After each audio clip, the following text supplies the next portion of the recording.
দাজ্জালের সাথে যেটা লম্বা ঘটনা তামিমাত দারির, ওই লম্বা ঘটনায় দাজ্জাল 4টা প্রশ্ন করেছে তামিমাত দারিকে, যেটাতে দাজ্জালের সাথে তামিমাত দারির সাক্ষাৎ হয়। এটাও আমাদের জন্য একটা প্রমাণ বহন করে যে দাজ্জালের সাথে সাক্ষাৎ সম্ভব। দাজ্জালের সাথে সাক্ষাৎ সম্ভব। তামিমাত দারির যদি দাজ্জালের সাথে সাক্ষাৎ সম্ভব, তো আজকের পৃথিবীর যে কোনো মানুষের দাজ্জালের সাথে সাক্ষাৎ সম্ভব, তার প্রকাশের পূর্বেই, মানে সে পৃথিবীতে আগমনের পূর্বেই। সুতরাং এখনো যে কেউ দাজ্জালের সাথে যোগাযোগ করছে না, দাজ্জালের সাথে দেখা করছে না, সাক্ষাৎ করছে না, এটা সম্পূর্ণরূপে উড়িয়ে দেওয়া যাবে না। কেন? তামিমাত দারি দাজ্জালের সাথে সাক্ষাৎ করেছে। আপনি বলবেন এখনকার আধুনিক স্যাটেলাইট, এই স্যাটেলাইটের মধ্যে পৃথিবীর এমন কোনো দ্বীপ নাই, এমন কোনো জায়গা নাই যেটা মানুষ জানে না। তো অ্যাপস্টেইন ফাইল প্রকাশের আগে কে জানতো যে অ্যাপস্টেইনের এরকম একটা দ্বীপ আছে, যেই দ্বীপে মার্ক জুকারবার্গও যায়, পৃথিবীর সব ধনকুবেররা যায়, আর সেখানে এইভাবে নারী সাপ্লাই হয়, ছোট ছোট শিশু বাচ্চা সাপ্লাই হয়, আবার তাদেরকে এভাবে ধর্ষণও করা হয়। স্যাটেলাইট তো ঠিকই ছিল, কে জানতো? যার স্যাটেলাইট আছে যদি জানতে না দেয় আপনাকে, স্যাটেলাইট তো আমার নাই, কার আছে? যারা আজকের পৃথিবীর ক্ষমতা নিয়ন্ত্রণ করতেছে। ও যদি আমাদের জানতে না দেয়, আমাদের বাপেরও ক্ষমতা নেই জানার যে কোথায় কি হচ্ছে, সম্ভব নয়। আর যদি মেনে নেই যে না, আসলে এই পৃথিবী, যেই পৃথিবী আমরা এখন চোখে দেখছি, এই পৃথিবীতে দাজ্জাল নাই, তো বিজ্ঞান বলতেছে যে মানুষ 3D ডাইমেনশনে দেখে। এই পৃথিবীতে এমন প্রাণীর বসবাস সম্ভব যে 3 ডাইমেনশনের উপরে, 4th dimension, 5th dimension, 6th dimension, 7th ডাইমেনশনে বসবাস করে। এই পৃথিবীতে আছে, কিন্তু মানুষ দেখতে পাবে না। যেমন জিন আছে, দেখতে পাচ্ছি না, ফেরেশতা আছে, দেখতে পাচ্ছি না, এরা অন্য ডাইমেনশনে বসবাস করতেছে। ঠিক আপনি যদি একটা ছোট্ট পাখিকে একটা বন্দি ঘরের মধ্যে ছেড়ে দেন, পাখি জানালাই খুঁজে পাবে না। অথচ আপনি বলছেন কিরা, আমি তো জানালা দেখতে পাচ্ছি, ও দেখতে পায় না কেন? এরকম আপনি যে কোনো প্রাণীর সাথে চেক করতে পারেন, সাপের সাথে চেক করতে পারেন যে সাপের দৃষ্টি কেমন, সাপ কতটুকু দেখে, কোন লেভেল পর্যন্ত দেখে, আমাদের মতো দেখে না। কুকুরের দৃষ্টি কেমন, সেটা আমাদের মতো দেখে না। আপনার আশেপাশে এরকম হাজারো উদাহরণ আছে, আপনি যেমন দেখেন ওরা ওরকম দেখে না, ওরা ভিন্ন লেভেলের দেখে। তাহলে আমাকে ফেরেশতা দেখতেছে, জিন দেখতেছে, আমি জিন ফেরেশতাকে দেখতেছি না। আল্লাহ চাইলে দেখা যাবে। সুতরাং পৃথিবীতে থাকা অবস্থাতেও না দেখা সম্ভব। আবার পৃথিবীতে থাকা অবস্থায় অন্যরা দেখতেছে, আছে, আমাকে দেখতে দেওয়া হচ্ছে না, যেটা আগেরটা বললাম সেটাও সম্ভব। আমাকে জানতে দেওয়া হচ্ছে না, সেটাও সম্ভব। এবং দাজ্জালের প্রকাশের পূর্বে তার সাথে সাক্ষাৎও সম্ভব।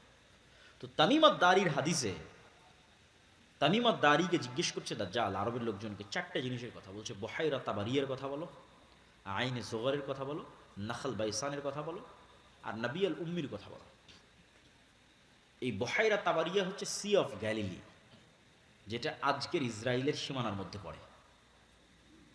এই নাখাল বাইসান হচ্ছে ইসরায়েলের একটা শহর, বাইত শিয়ান, যেটাও আজকে ইসরায়েলের সীমানার মধ্যে পড়ে। আর আইনে জোগার হচ্ছে জর্ডানের যে ডেড সি আছে, মৃত সাগর আছে, যেখানে লূত আল ইসলামের কওমকে ধসিয়ে দেওয়া হয়েছিল, এই ডেড সির পার্শ্ববর্তী একটা ঝর্ণা বা কুয়া। আর এই 3টে জায়গায় 50 কিলোমিটারের মধ্যে হবে, এখান থেকে 50 কিলোমিটার আশপাশে। 2টা ইসরায়েলের সীমানার মধ্যে, আর একটা ইসরায়েলের সীমানা লাগানো।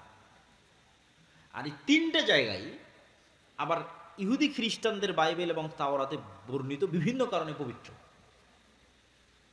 যেমন সি অফ গ্যালিলি, যেটা বহাইরা তাবারিয়া দাজ্জাল জিজ্ঞেস করলো, তাওরাতের বর্ণনা অনুযায়ী যে ঈসা আলাইহিস সালাতু ওয়াস সালাম যেখানে সব মুজিজা দেখাতেন, ঈসা আলাইহিস সালামের মুজিজা তো পৃথিবীর সবচেয়ে ব্যতিক্রম মুজিজা, মৃতকে জীবিত করা, অন্ধকে চক্ষুস্মান করা, টাকওয়ালা মাথাকে চুল দিয়ে দেওয়া, এই বেশিরভাগ মুজিজাগুলো উনি এই খালের পাশে, এই লেকের পাশে দেখিয়েছেন। এই জন্য সারা ইউরোপ, সারা আমেরিকা থেকে লক্ষ লক্ষ খ্রিস্টান দর্শনার্থী এটা দেখতে আসে।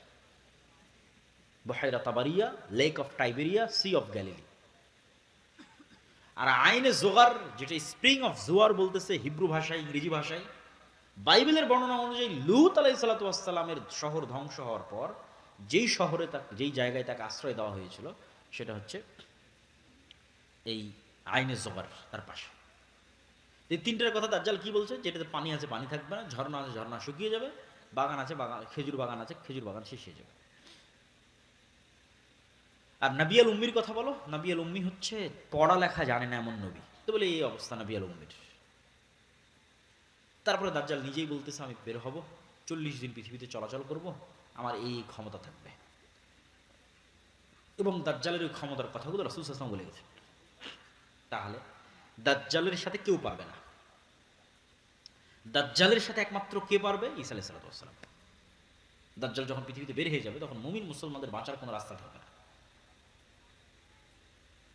এমনকি রাসূল সাল্লাল্লাহু আলাইহি ওয়াসাল্লামের হাদিসের বর্ণনা অনুযায়ী সিরিয়ার এক অঞ্চলের মানুষ যারা দাজ্জালের প্রতি ঈমান আনবে না, ওদেরকে ওদের ধনুক চাবিয়ে খেতে হবে, কোনো খাবার থাকবে না। এইরকম ভয়ঙ্কর দুর্ভিক্ষ দেখা দেবে।